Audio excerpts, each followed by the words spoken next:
We are a Christian educational institution, and to help us think a little bit about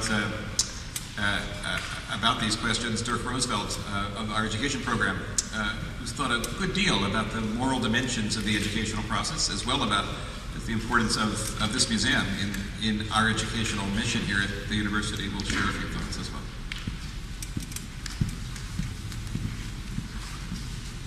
Thanks, Mark.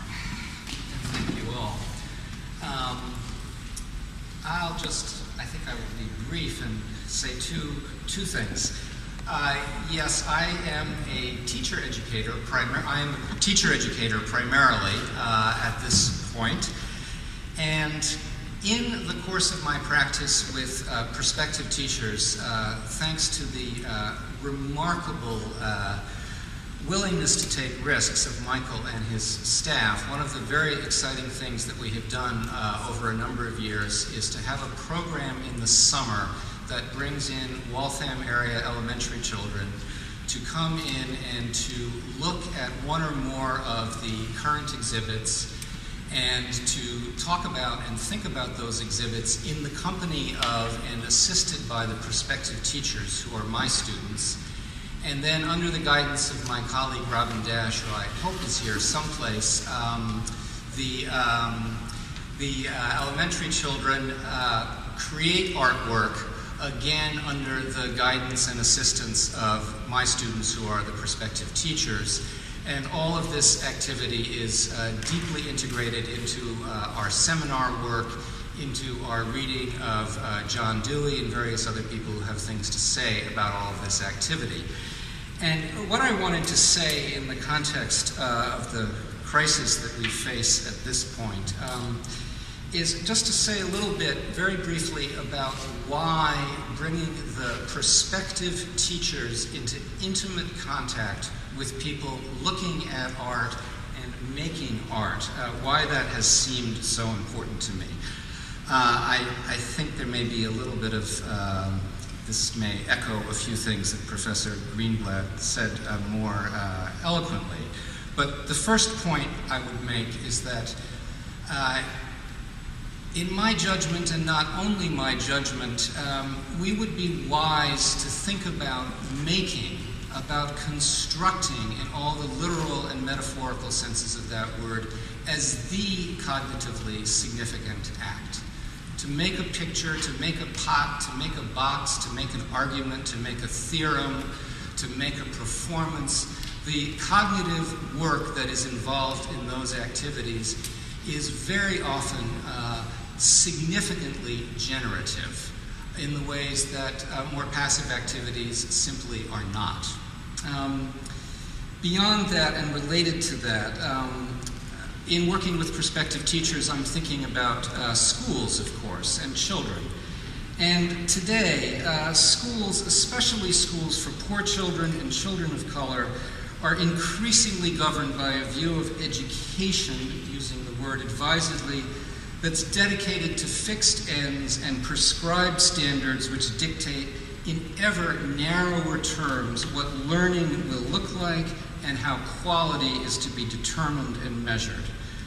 Uncertainty and spontaneity are crowded out, so too are the creative leap, the novel insight, the productive pratfall on the part of both children and teachers. The notion that discipline, structure, and evaluative criteria might be products of human desire pursued in a meaningful way, might be products of purposeful, volitional activity, seems almost quaint.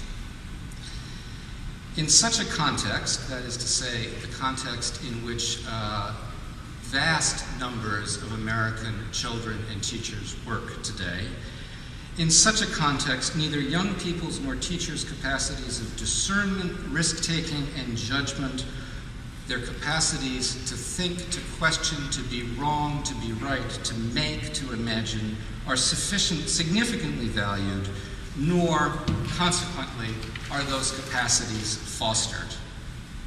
This constitutes a social and political as well as an intellectual waste and risk. For those reasons, and because art, and perhaps particularly art of recent past and the present moment, offers a compelling, lively, vital, not to be pinned down alternative paradigm of what the exercise and growth of the human mind and spirit can look like.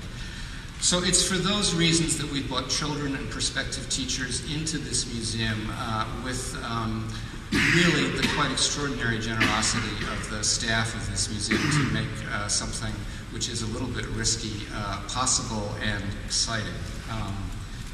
So I sincerely hope this is not the last time that I thank you, Michael, and Emily, and Roy, and the rest for that, but I do want to say that. And then, can I have just one more? I'll be quick.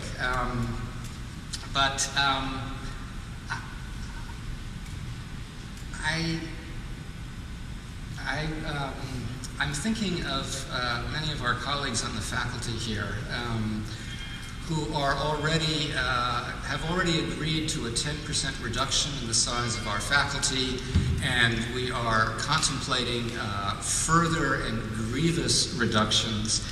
And I couldn't begin to say to any of my colleagues on the faculty where the money might come from to dig us out of those holes. But I want to say again, as many of us said, this is not the place. The romantic poet, the politically restive and difficult poet William Blake, one of his many famous lines is, "When the sun rises, do you not see a round disk of fire somewhat like a guinea?" To which the Blakean narrator responds, "Oh no, no, I see an innumerable company of the heavenly host crying, 'Holy, holy, holy is the Lord God Almighty.'" The point being that seeing is consequential. How we see things affects their worth, and it affects how we live. To behave towards this collection and these objects as if there were liquid assets, somewhat like a guinea, is to make a category error of the most grievous sort. And I hope we can step away from that error. Thank you.